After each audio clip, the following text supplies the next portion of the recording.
Hello guys, pag-usapan lang natin si Catherine Bernardo. Ayon kasi sa bali-balita, Catherine Bernardo inuulaan mabubuntis daw. Ayon kasi sa bali-balita. At ayon sa karagdagan ng balita, nagbigay ng prediksyon ang isang kilalang manghuhula at expert hinggil sa kapalaran ni Catherine Bernardo sa darating na Year of the Rat sa February 17, 2026 kasi ang simula ng taon ng mga daga. Kaya uso na naman ang mga hula. Ayon sa nasabing manghuhula, malaki raw ang tsansa ni Catherine Bernardo na mabubuntis umano ngayong taon. Ang 7, baby girl daw ang ipagdadalang tao ng aktres. Sa reading pa niya, biglaan daw o hindi pinag-andaan ang pagbubuntis ni Catherine Bernardo. Sa card din niya, nakikita niya ang express na di umano simbolo ng fertilizer na pagbubuntis ni Catherine Bernardo. Hirit pa niya, bagamat may mga nakalinya pa rin mga proyekto sa aktres, hindi raw gaano magiging productive ang year nito.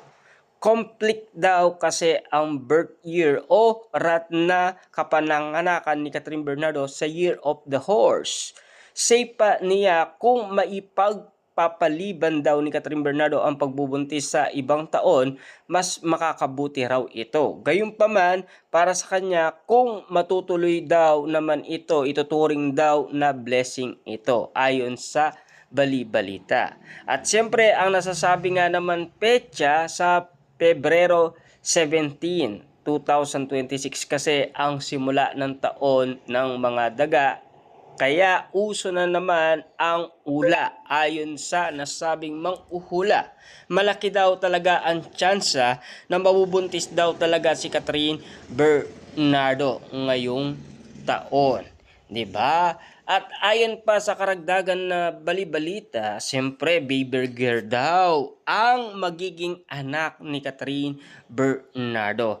At ayon kasi sa nababasa ng isang manghuhula, biglaan daw na mangyayari to or hindi pinag-andaan ang pagbubuntis ni Catherine Bernardo. At nakikita ng isang manghuhula di umano sa simbolo ng fertility ayon kasi sa isang manghuhula.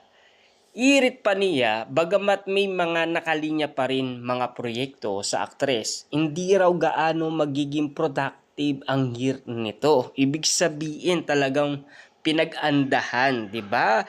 Na alam niyo naman kasi, no, rat na kapanganakan ni Catherine Bernardo sa Year of the Horse. Kaya nga naman ang say pa niya kung may pagpapaliban daw ni Catherine Bernardo ang pagbubuntis sa ibang taon, mas makakabuti daw.